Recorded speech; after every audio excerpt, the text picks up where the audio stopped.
Hello, I'm Brian Scordato, and this is the Idea to Startup podcast brought to you by Tacklebox, the accelerator program for founders with full-time jobs. Today we chatted with Dave Idell, the founder of Croissant. Croissant's an incredibly interesting company, and our conversation becomes even more relevant with WeWork announcing its financials leading up to their IPO the other day. Croissant's a flexible co-working space that actually has the type of community WeWork claims they do.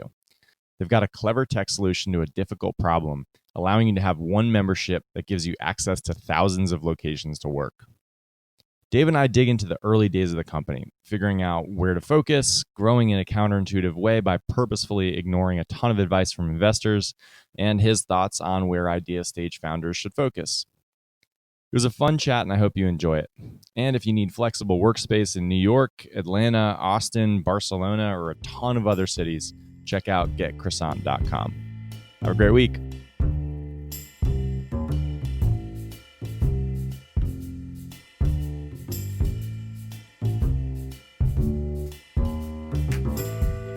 Thank you, Dave, for stopping by. And for folks who don't know, what is Croissant? So Croissant is an app that lets you easily access workspaces all around the world, actually, but most people use it in their own city. But you could just easily access any workspace on the go instantly and by the minute. So Awesome. It's very quick. Nice. So a lot of our founders from Tacklebox have used Croissant and love it. I'm curious as to how it started. So I'd love to hear the origin story, like where the initial idea came from, how you started testing it, all that good stuff.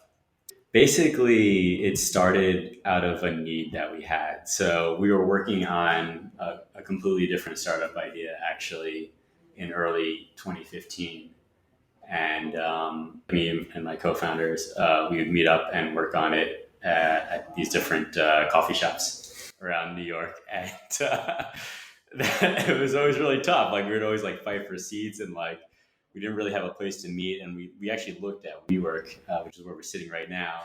I considered buying a membership, and I don't know, I just didn't want to spend a couple $100 a head for something that we would use like once or twice a month. It just didn't seem like what we wanted to do.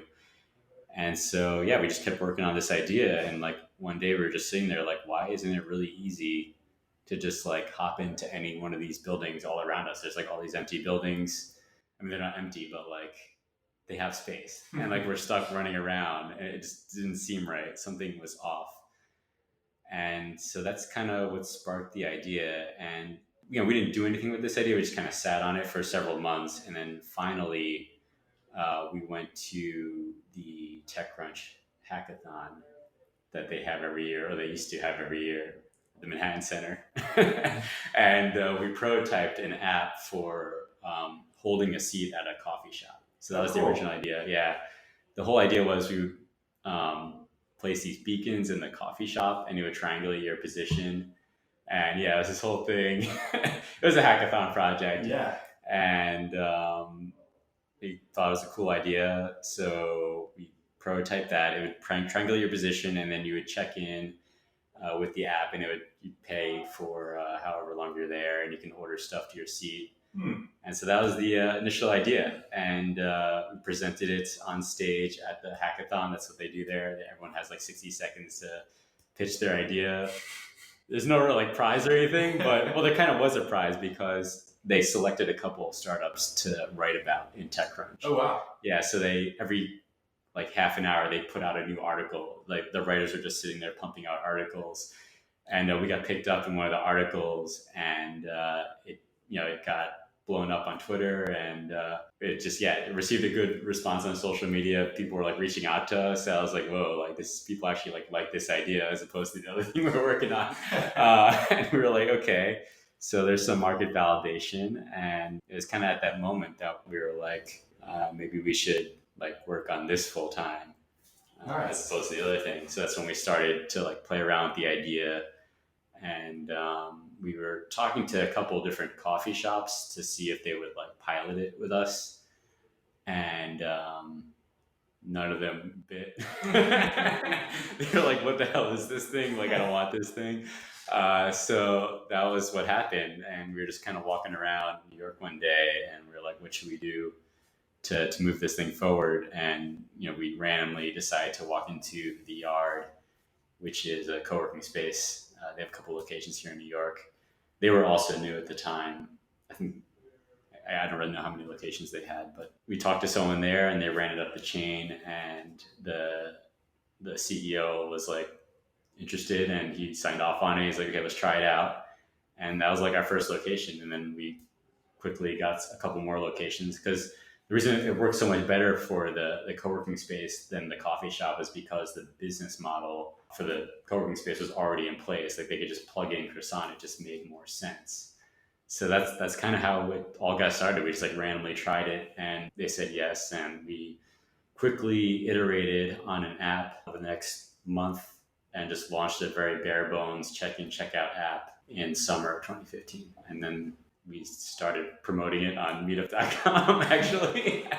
But then, word started to spread and people started to sign up and actually use it. And that was kind of crazy to us. Very cool. Yeah. But the first time we actually like started to get real traction was several months later, like 4 or 5 months later, we got into Forbes. We applied to this guy, Andrew Weiner. You might have heard of him. He's big in the scene here.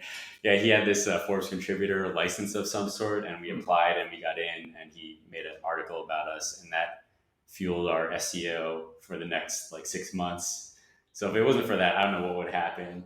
But that was kind of our source of growth. Very cool. I would say, yeah. So I have a couple questions. First, so that initial team, you're saying like we. So who's on that team and what were your skill sets? What was the background? Yeah, so I mean, at the time there were 4 of us. I had a tech background, 3 others. So it was me, tech, another tech. One of them had sales background. Nisha has design background. 2 of them aren't with the team anymore, but right now it's the active founders are me and Nisha. The initial background was just a well-rounded group of tech and like partnerships, sales kind of. Very cool. So that's kind of how it got going. And did you each have full-time jobs at this point, or had you kind of jumped in on the previous startup? No, I quit my job a year earlier.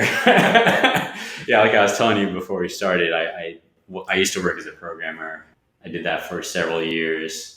Before that, I did do some entrepreneurial stuff, but it didn't really go anywhere. I got a job, worked for a while, saved up a bunch of money, and just quit that. I know most people can't do that, but I saved money, and I knew that with my skill set, I could always just get another job if things went south. And so, don't try this at home, but I got lucky, and that this idea came upon us. I don't know. Yeah, I guess if this didn't happen, I would have just got another job or something. Yeah. I was kind of running low for a while. Nice. Next question is around something that our founders have to deal with a lot, where it's like, I have an idea for a marketplace. There are established businesses. So in your case, it was the coffee shops, and then it was the Yard. But you've got really nothing to pitch them. The coffee shops, it sounds like, didn't go well. I'd be curious to hear what you pitched them and then what you pitched the Yard and what that sort of looked like. Well, the pitch to the coffee shop was, you enter a coffee shop, they're packed with people on their laptop who are buying like one black coffee every 5 hours, and it's not like profitable for them. So we thought it'd be a win-win if like, okay, let's say you have a paid section so people don't feel bad about being on their laptop, and also you make some extra money from it. But at the end of the day, it's just, we didn't pitch a lot. We only pitched like 5 or so, but they were just like, we don't want to like divide up our coffee shop into like a paid area and like a non-paid area. They just didn't want to do it. Sure. I could see why. Yeah. No. That's kind of a weird thing to do. No, I totally get it. It's a tricky thing. Yeah. And we've had pitches for that sort of thing, and it's tricky. So then how did the conversation with the Yard go? Well, that made much more sense for them because they already have a common area and it's already a paid thing. So it's like, oh, okay, why not try this thing? So cool. It just clicked. We didn't really put too much thought into it. We just like, I guess it would make sense. It's like, yeah, we just like did it. Yeah. Was there like a specific pilot set up, or were they just like, oh, we'll give it a shot, and then eventually it turned into a contract or whatever? Yeah, we put together a very basic proposal. Cool. We didn't like sign anything, actually. It was kind of just like a handshake agreement based on a proposal that we sent them. Very cool. And they were new as well, so they were sort of trying to figure out how to get stuff going. I actually, now that I think about it, they weren't new because I read that the art's been around for a long time, since at least 2012, 2013. I could be wrong, maybe even earlier. I don't know. Cool. This is in 2015. So they've been around for a while at that point, but nothing like us existed yet. Yeah. So it was a very novel idea. Like if you do that nowadays, they'd be like, I don't know.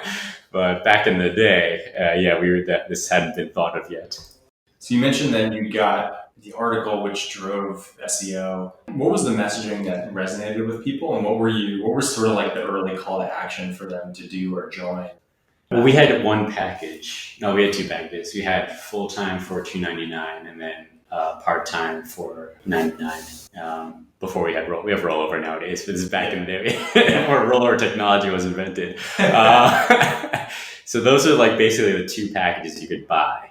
There wasn't anything special about the messaging. We just kind of told our story in this article, and it's like, this is what it is. It's kind of cool. It's new, and I guess that was good. It got people to the website, and we just had a very simple click here to buy.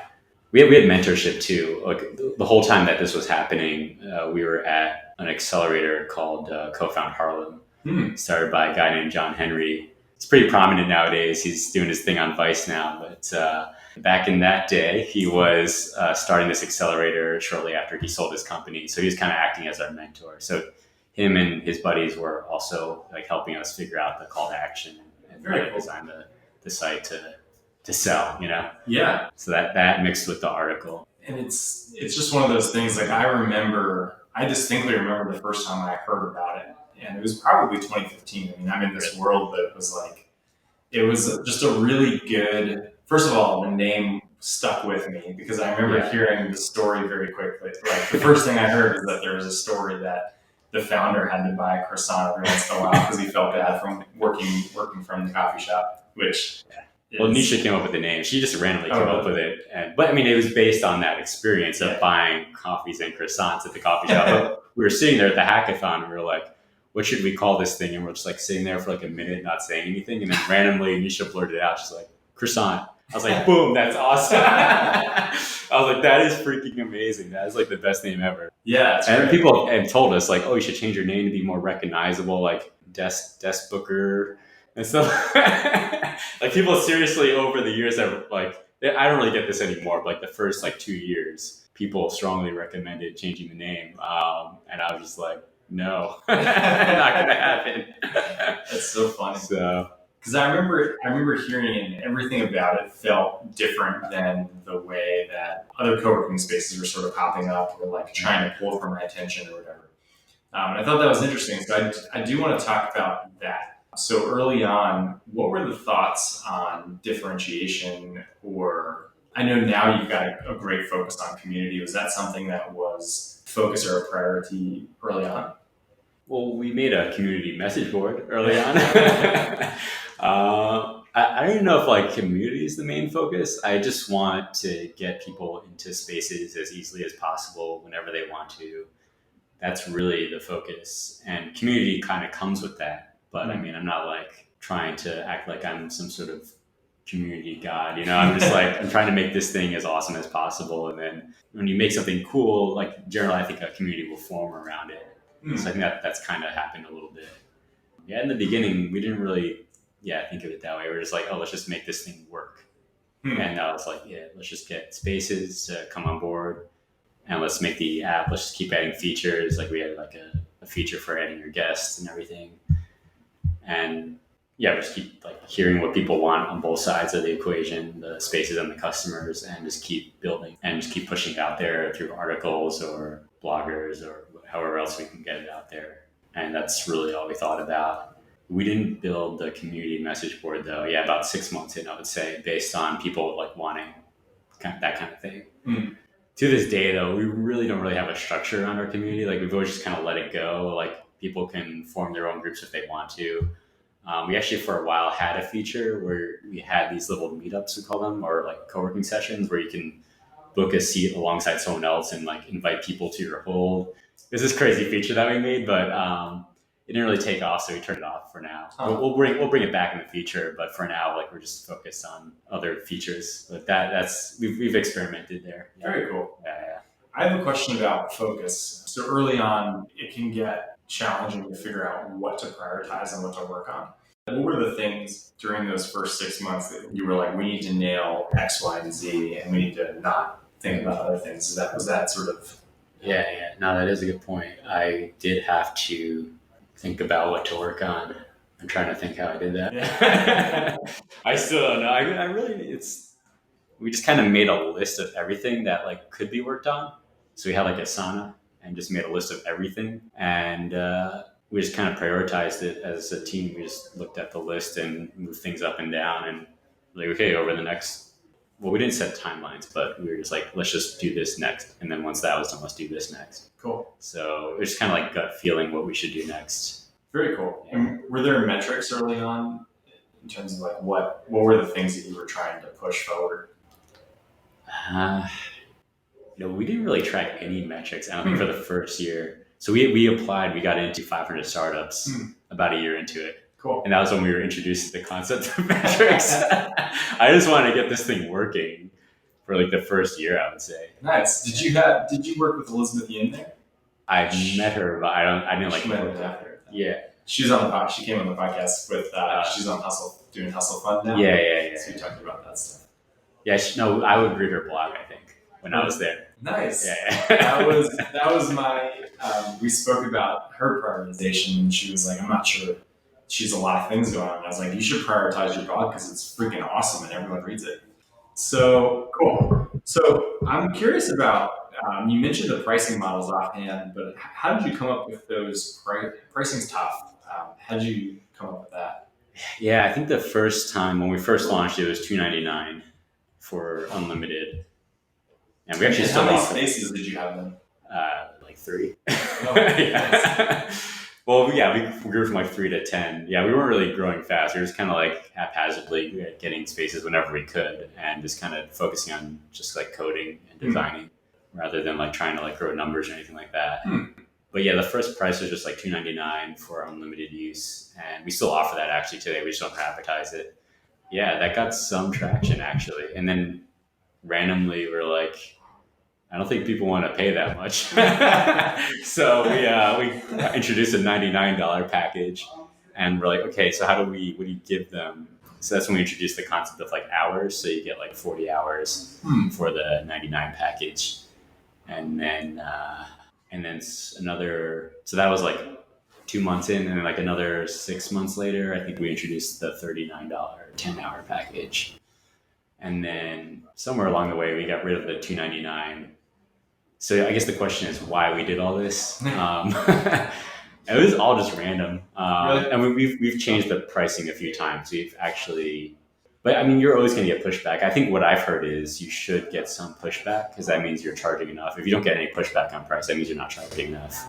So we get pushback on both sides actually on like how much we're charging and how much we're paying out to the spaces. Like if we get a little bit of pushback, I think that's a good place to be. That's the advice I've heard, and I've just been applying that, and I think it's working. Cool. So I haven't felt the need to like do more experimenting lately because I think we have the right amount of it's too expensive feedback. Not too much, but like a little bit. So yeah. Very cool. And that brings up another point that I wanted to touch on. From a feedback perspective, what's your feedback loop with your end users look like with the folks paying $2.99? Yeah, so we use Intercom to auto message people. Cool. So everyone who signs up gets a message automatically from someone on our team. And then if they respond, we'll respond back. So, and then, yeah, a lot of times we'll ask for feedback in those messages and we'll keep that in like an Airtable or a spreadsheet or something. What we do with that feedback, I mean, we keep an eye on it, like, cause it's tons of feedback. Like, we can't possibly act on all of it. So we try to like look for the patterns and we don't like score it or anything, but like our gut tells us like what to work on next based on the patterns that we're seeing. But yeah, in terms of the messages, yeah, it's like after you sign up, an hour after you sign up, you get an email from like Georgette, our head of community, or someone else that says, oh, how did you hear about us? Or another message might be, how's your experience so far? Or something like that, depending on if they used it or not. So we have different triggers. Cool. Like you could set tags. And I don't know if you know about Intercom, you can set tags for different triggers. So in our database, we set triggers, we tag the people in intercom, and that's what prompts those messages to go out. Really? That's pretty much our entire feedback loop, I would say. And then on the partner end of things, on the other side of the marketplace, we don't have automated emails, but I mean, every partner does go through an onboarding process. Cool. With our head of partnerships. So she has a call with them and maintains a relationship. In some cases, I have some older relationships with the partners, and they give me feedback all the time. And I'm trying to quickly incorporate it, but it's a lot of work. It's a lot of work. That brings up a cool point. I think that a lot of our founders are hesitant to set up a system like that with Intercom. Like you can set that up if you have one employee or no employees and 100 customers. Not necessarily creating everything automated, but having a system to start that process. I think we have some founders who are worried that they will annoy their customers if they send them a message or something like that. Have you found that? I guess it depends on the product. If I sign up for Instagram and I have someone from the Instagram to email me, I wouldn't want that. But I feel like depending on the product, it makes sense to be helped out or hand holding, because we're kind of not really B2C. In a B2C, maybe not, but B2B. Yeah. So we're kind of on the line between B2C and B2B. So we do it a little bit. A B2B company would probably do it a lot, right? There's a whole salesperson, then an integration onboarding person, then an ongoing support dedicated person. We don't do that, but we our support team is responsive. But yeah, those automated emails are kind of a light version of a B2B hand-holding situation. Very cool. Yeah, I love the setup of your company because you've got so many things going on. But it's but it sounds like you've systematized them. So back to those early days, were there ever what were the signs that it was working, and were there any times where you were like, I don't think this is working. We should maybe having it. I get more thoughts like that nowadays than the beginning. Really? In the beginning, I was like, oh, this is gonna work. This is the best idea ever. But that was before all the, just because the bigger it gets, the more shit happens, and it just I start to call into question oh man, should this even exist? The shit that people stealing stuff, oh my god, all sorts of shit happens, because you have, that's what I was referring, you have B2B, B2C, and then you have people problems. Well, the B2B and B2C is the same. I'm just saying we kind of toe that line, but at the end of the day, it's the same experience for all. Oh, totally. Yeah. But you've got to deal with relationships with businesses and with end users. Yeah. The partnerships are crazy. Yeah. So we try to systemize that as much as possible. That's taken a lot of work to figure out how to systemize that. Oh man, so much pain. But we got a pretty good system now. We're probably gonna have to drastically change it to grow. Right now we're at around 600, a little over 600 partnerships. So if we want to double that again, that's gonna be probably have to change some things. It's gonna interesting. Yeah. What was the most interesting or fun part of the first year and a half? Well, I mean, it's just weird because we weren't really focused on numbers. I was just building whatever we felt and not focusing on anything else. So that was kind of my dream. Was always start a startup and just be able to do what I wanted and code. Cool. But I guess eventually reality sits in, and you have to actually, if you're going to make a business, you actually have to be a business person. So I had to kind of make that mental shift. Yeah. That's a tough one. We've had founders who take. I don't know if you've ever read the book, the EMyth. Yeah, I think I read that actually. Yeah, I did read that. It's a great, where they sort of, the whole premise in the beginning, they use the example of the woman who opens up the bakery and then she hates baking pies, but then she used to love baking pies, and then she opens up a shop to bake pies and she hates it because of everything else that takes precedence over baking pies. Yes, that's what happened now. That's why I call into question. I'm I don't know the shit. I do all that shit now besides the things I set out to do. So, but it's still fun. It's still thrilling and all that. It's it's great, but it's just not what I expected. We've heard that from a number of founders who as they ramp up, it just gets harder and more stressful, and there are more questions. But you should still start your startup. Yeah, still follow your dream. No, it's definitely worth it. I wouldn't change anything. Everything, cool. Looking back, I really have no regrets. I was thinking about coming into this interview. I was asking if I could change anything. I don't think I would. I can't think of because I did the best I could at the time, given what I know. So I don't know. That's a good answer, and I was going to ask that. I think I saw it on your sheet. Cool. So, and you should read the book, The EMyth. It's actually really, really good. So I think there's an interesting shift here, or I'm guessing there might be, from early stage where you had 3, you mentioned then 10 locations, to like now this seems like a pretty, I don't want to use the term franchise, but you're in a bunch of cities. Was there an inflection point where you were like, all right, we need to grow this thing in a different way? And what was that? And how did you think about it? Yeah, I guess when we were first starting out, everyone told us you need to just focus on one city and get it big before you think about other cities. So who's everyone? So you went through, it sounds like at least 2. Yeah. I mean, everyone isn't like, because we went to start events and talk to mentor and met other startup people over the years. Cool. So that's what I mean by like, I would meet other people in these settings and talk about what I'm working on. They'd give me advice. I guess it doesn't really happen anymore. They used to like shovel advice onto me. Now like, it doesn't really happen anymore. Now they're just like, oh wow, you did it. I was like, yeah, I did do it. So what do you think about that? I have my own thoughts on that, but what do you think about the advice that early stage founders get during those early days from folks who spend a few minutes with them? It's a lot of it's wrong. Yeah. Yeah.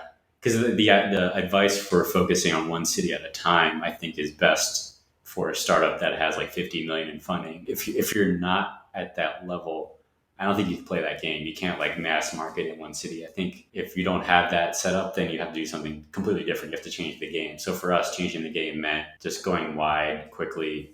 And that's kind of what we settled upon doing. We're just like, we're not going to get anywhere anytime soon if we just keep focusing on New York. So as soon as we got out there to San Francisco for 500 startups, we immediately started looking for partners. And we launched a product hunt. What we kind of relaunched. We actually got hunted like a month in unexpectedly.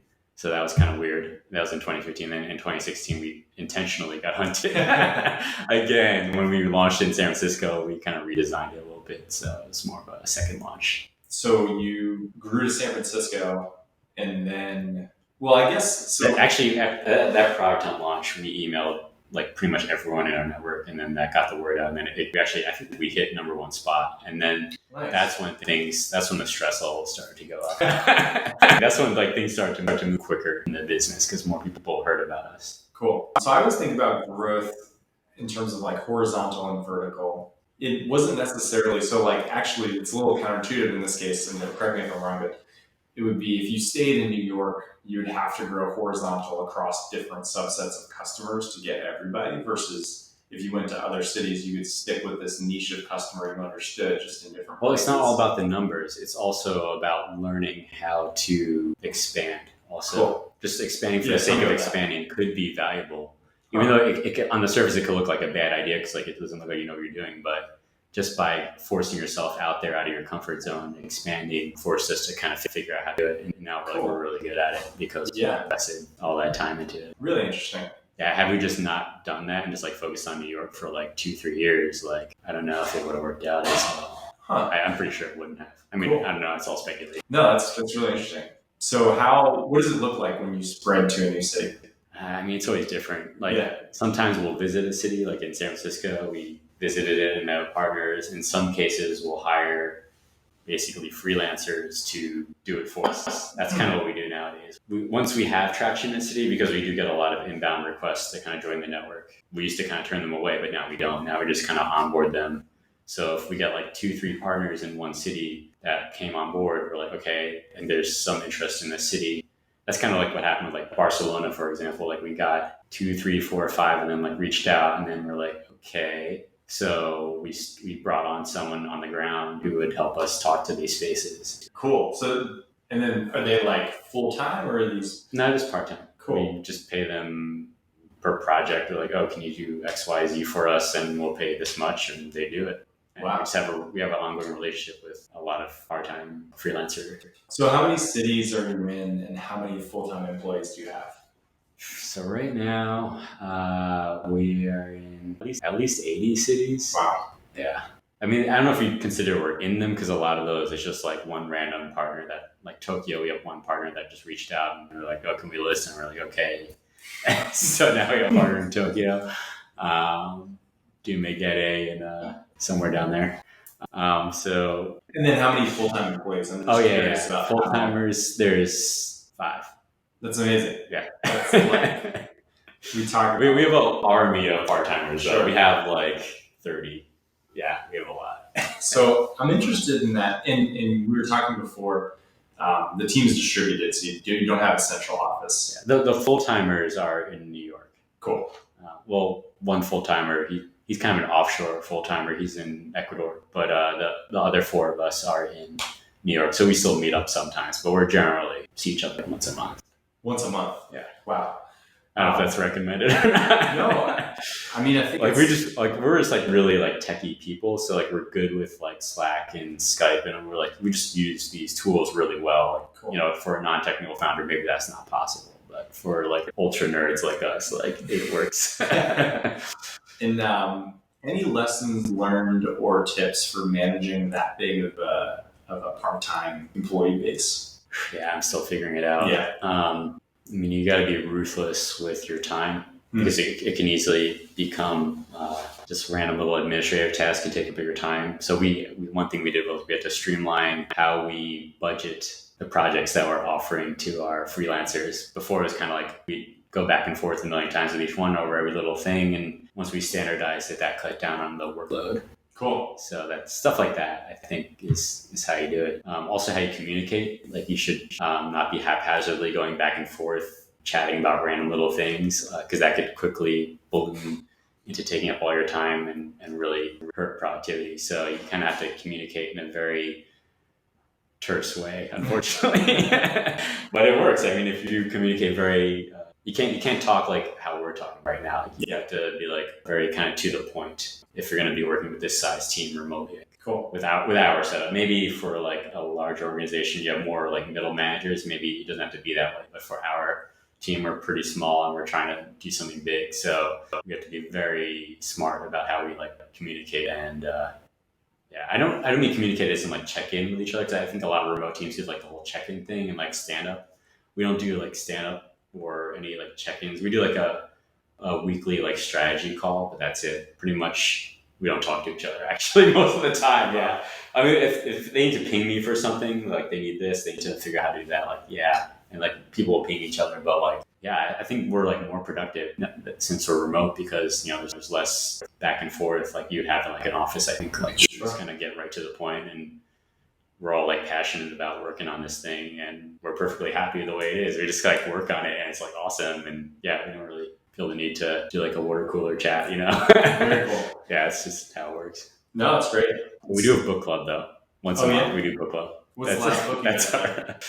Our last one. What's the best in the last year? It's on it. We put them on our website. But I liked I liked this one. What was it called? When I Stop Talking, You'll Know I'm Dead. It was about, what's his name? He was like a promoter in Hollywood. He just kind of like told stories from his life. And it was kind of a cool book. Very cool. Yeah. Nice. I'll check it out. Cool. So I guess the next question is around fundraising and funding in general. What is your perspective on raising funding and how much effort have you guys put into it and that sort of thing? Yeah, we're looking at another funding event, hopefully. So I believe that it's a good thing to do. I know a lot of people are like against it, but I think it's nothing wrong with it if it makes sense and you want to grow something big. I think it makes total sense. Cool. I mean, it would be nice to have the billions that we work as, but we haven't quite reached that level yet. But I don't think we'd want that much, but yeah, I think that's going to get some money. And that actually transitions perfectly in my next category, which was competition. And so how do you think about, I get emails constantly from new co-working spaces, new, like everything from the WeWork model to more niche co-working spaces based on industry or whatever else to spacious kettle space, those sorts of guys. From my outside perspective, and I don't know if this is right, it's wholly anecdotal, but it seems like you guys are very much, like you have a very clear niche that it is like that you go to Croissant if you're this type of person. And I think that kind of blows my mind because I don't think that a lot of the others have that. So how do you think about competition? Yeah, it's a complicated question. Are those even competitors to you or not? You could say they are in New York. there's competitors in every city that we're in. So yeah, I mean, there are people doing similar apps out there. I think we've been successful because, going back to the name, it's very memorable. It sticks. It's an interesting. I think we've been successful because of our branding. It's very unique, whereas most of these other apps are very like informational. Like this is a desk acquisition app. so I think all the other apps are exactly like that. There's really no one with like interesting branding like we have, and that's I think the biggest reason that we've been able to stand out. And then aside from that, we also kind of differentiate by having this like check-in, check-out system. It's not the most perfect system. It's kind of wonky in some ways. It's a weird, but it's not like, because usually these other sites are like listing sites where you can buy a day pass. It's more like one-off purchases. Whereas with us, it's like a whole system. It's kind of like Apple versus IBM. Like we have like the end-to-end system that you're part of, and you have to stay in that system. So it's opinionated. And I think since we were like the first one and like the biggest ones to do it, we've been able to stand out. Like if someone were to do that exact same thing, yeah, I think they would have trouble. But yeah, I don't think anyone else that's like doing the same exact like kind of end to end like check-in, check-out system so far. So up until now, yeah, I think we've been successful because no one else is really doing that same exact thing. Yeah. So from an outside perspective, I totally agree. And I see it as like this middle of the Venn diagram between a unique tech ecosystem that's sort of all inclusive, and then the brand side. And then the last piece is, I'll give a quote from one of our alumni who mentioned Croissant. I mean to embarrass you, but mentioned Croissant. I think I mentioned to her that I was doing this interview, and she sent me an email or forwarded one of the newsletters you guys sent out that said, Croissant is frustratingly good at this. How do they do this? And what she meant was, how do they speak like such a good voice directly to their customer when you're the size that you are? It's really impressive. I didn't even think that we did that. Or, I mean, I don't know what you mean by that, actually. Like, that's interesting. I mean, like, basically the newsletter is created by our head of community, Georgette.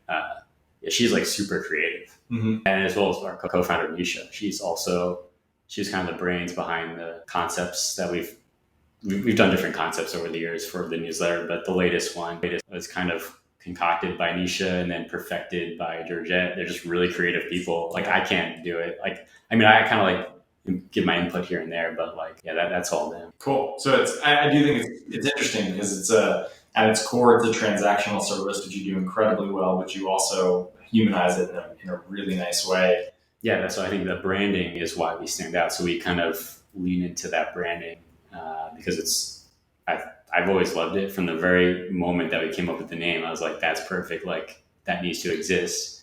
And I just don't lose sight of that. Like it's really easy to lose sight of that and be like, oh, we should be more corporate or like change our brand. But like if you do something crazy and like lean into it, I think it could work. Like and really you can make you stand out. So that's worked for us. I don't know if it's like that for everyone, but that's just what we've done. No. Like the craziest thing we could think of, like let's do it. And like, oh, this crazy idea for the newsletter. Oh, let's put it in the newsletter. Let's put like a stupid GIF in the newsletter. And we just did it. And yeah. That's awesome. We talk a lot about how a lot of people do ordinary things and then expect to get extraordinary results. And that's not really how it works. Yeah, you can't just copy. Very cool. So my next question is, and I promise you we are getting to the end. I said a lot. There's a book I read, if you're looking for suggestions or if you might have read it already, it's called Essentialism. I really like it. And the basic premise is that, and it's sort of on what we're talking about, is 99% of things that people do are all the same. So everyone, like we all answer emails the same way. We all, if you're doing sales pitches, most of the sales pitch is going to be the same. And there's 1% that's going different. And that's going to drive the majority of your results, whether they're good or bad. What are some of the 1% things? This is a tough question to ask on the spot, but are there any things that you've done that are different than what other people have done, but have driven just enormous value for you? I would say that, we do a lot of things differently, obviously, but the number one thing I think is the branding and just like how the actual app works. Like those two things put together are like really distinct. Cool. And that's why people like latch onto it. Like they're like, oh, this is like, it's like a game too. Like we make it feel like a game when you use the app. Mm-hmm. It doesn't feel like you're doing work.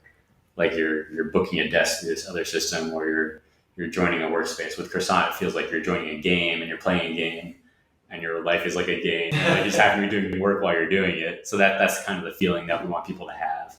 It's amazing. So that's important, I would say. It's amazing. And I booked this room in a WeWork, and it did not feel like a game. It felt like a chore. Please don't kick me out, WeWork. Cool. So great. So I have a couple of final questions. One of them was going to be, if you could do it over, what would you do differently? The next question, I have a couple that are more general for founders. So what do you think are some of the core tactics or fundamentals that drive a startup in general? If you were going to give someone with an idea advice, sort of industry agnostic. Well, if it's like a pure software startup, I would say you're going to want to test it out as quick as possible, right? You want to get in front of customers and try to sell them on it, or get them actually using it as quick as possible. So that's nothing new, right? That's just, everyone has that advice. The next one is around uncertainty. Things that always get me are just the number of things that are uncertain when you're starting a company. How do you deal with that? So it can be the mental state of having like a lot of your life be totally up in the air at all times. Is there anything that's been helpful with that? I mean, it helps to have a programmer background, because if it all goes to shit, you could always get a job. If you don't have that job security, I could see how it's a lot harder to take the leap. Yeah, I've never had an answer for that. Like, either you got money saved up from your job and you think you can get another job if you need to, or I could see the merit in doing a side, like your accelerator, where you're kind of doing it on the side. It's possible, I would think. I mean, I've never done it, but I don't see why not. Yeah, I mean, we've never had anyone be really successful until they quit. I think it's possible to validate a lot of different types of startups while you have a job, but I don't think it's possible to build anything really. I'm not one of those guys who thinks you can do a side hustle and have that be anything. I don't. Yeah, I would build something prototype and get feedback, and then if it's good, then I put right then and there. Cool. Oh, I don't know. Don't do what I said. But yeah, I could see it starting outside, and then you'd want to transition to full time as soon as you can. My last question for you, which I ask everyone, if you were going to start it, if you were like, all right, Croissant just sold to WeWork for $1 billion, but you can't use that $1 billion, so that for some reason is in escrow, and you're going to start a taco truck tomorrow, what would you do? So I guess I was thinking about that. The first thing I would Google is how to have a food truck or something like that. I would just like research that first, because it's not really like a software tech play. Like software tech play, I would just like kind of build what I want to do and then put it in front of the customer. But if you're talking about like a business like that, I think it's completely different. You gotta, unless you come from that industry, you gotta figure out how it works. And I feel like a lot of restaurateurs have. Actually, one of our book clubs recently was all about this, like restaurateurs, like starting from outside the industry. They just kind of had an idea for a cool food concept, and they just did it. So I guess in this case, I would Google how to get the permits and everything, assuming that that's how that works. I literally know nothing about it.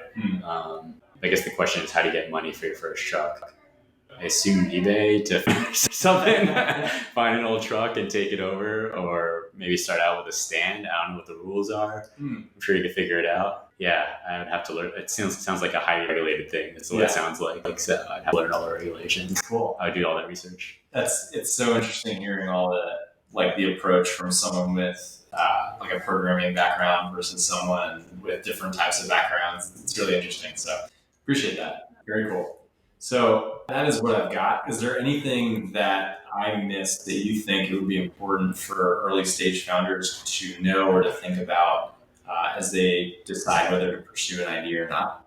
Well, I wouldn't overthink it. I would just, either you're in or you're out. Like, if it's going to work, then try it. If you're not willing to see if it's going to work, then you're probably not that passionate about it. So I don't really do much thinking. I just do. I don't do much thinking. So I'm the wrong person to ask.